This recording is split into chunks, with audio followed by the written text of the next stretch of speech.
Et pour dire que rien que de me mettre derrière le bagad d'Asturie et d'entendre leur façon de jouer, ça fait frissonner tout de suite. Alors ici, c'est quelque chose de très spécial. Et je me souviens que quand j'étais là la dernière fois, c'était, je sais pas, 20 ans, 30 ans, je sais pas. J'étais vraiment excité par d'abord les bagades, la musique, la façon de danser. C'était costaud, c'était vivant, c'était dangereux. Ils dansaient dangereusement. J'ai jamais vu ça ailleurs. Et ça plaît à mon sang. Je suis de base celte, je suis moitié écossais, d'un clan des grands. Ma mère avait des racines irlandais et gallois. Alors, quelque chose se passe. La première fois que j'ai entendu un cours de muse à l'âge de 3 ans, j'ai commencé à... J'avais pas des poils encore. Mais quand même, je frissonnais. Ça touche quelque chose, une partie de soi. Peut-être c'est le pentatonique plutôt que l'octave, je sais pas. Et ça résonne. Et ça touche des cellules, ça touche des choses. Parce que quand même, moi j'ai toujours senti qu'on était un peu... une race qui a dépassé sa date de péremption.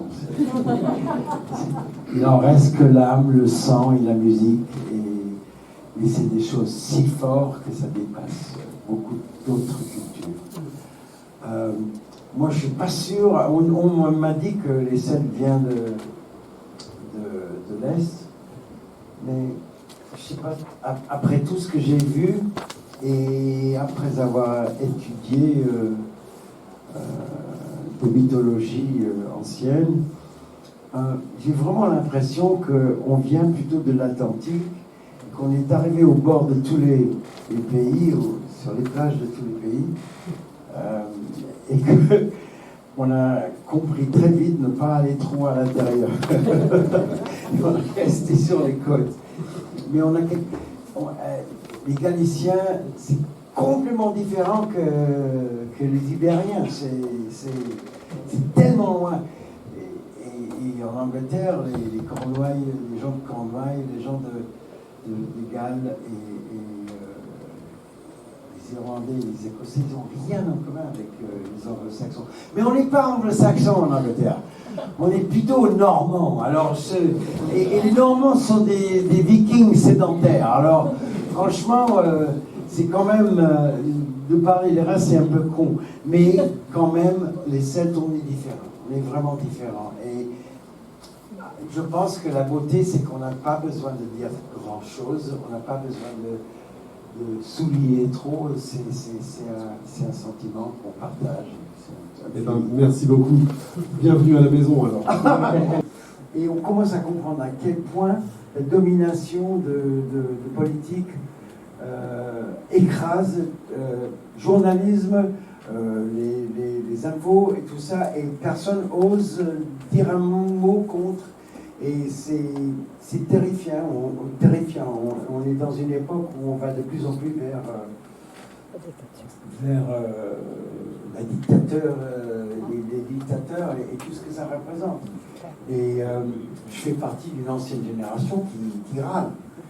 J'ai une chance incroyable qu'on ne m'a pas mis en prison encore, mais il faut qu'il a râlé. Et quand on se trouve dans des lieux républicains en France et tout ça, je ne peux pas m'empêcher. Et pour moi, le politique a dépassé son date de péremption déjà, et que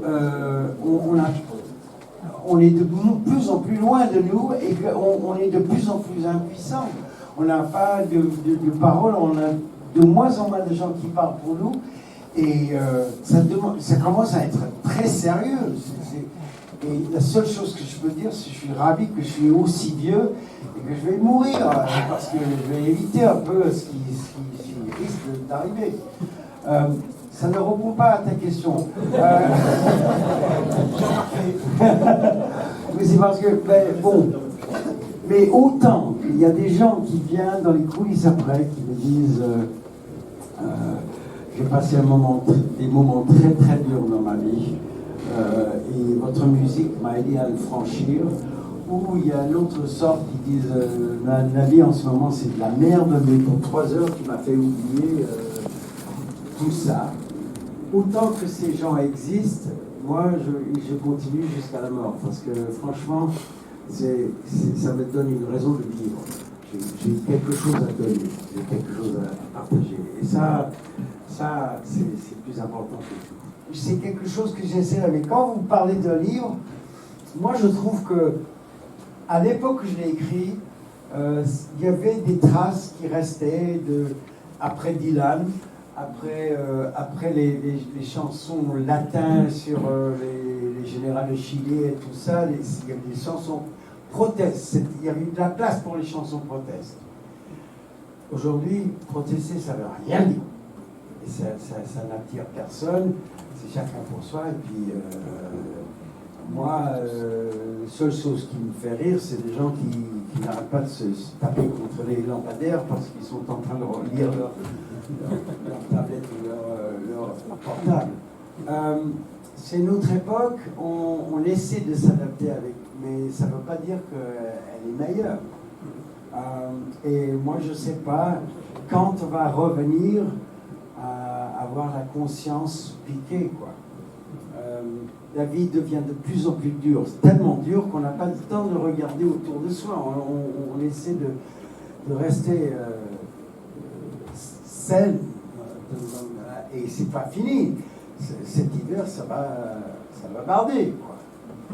La seule chose qui est...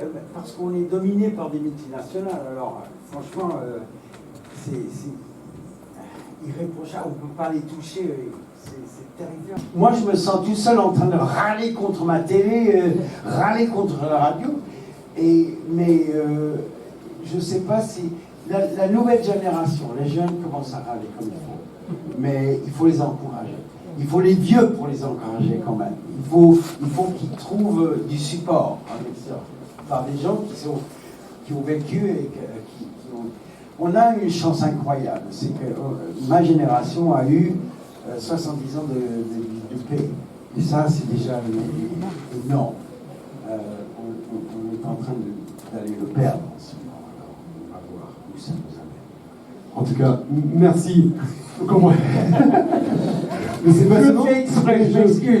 Je me dis l'année prochaine, tu reviens et on fait un colloque. Ouais. Non. Bon, merci. Merci beaucoup.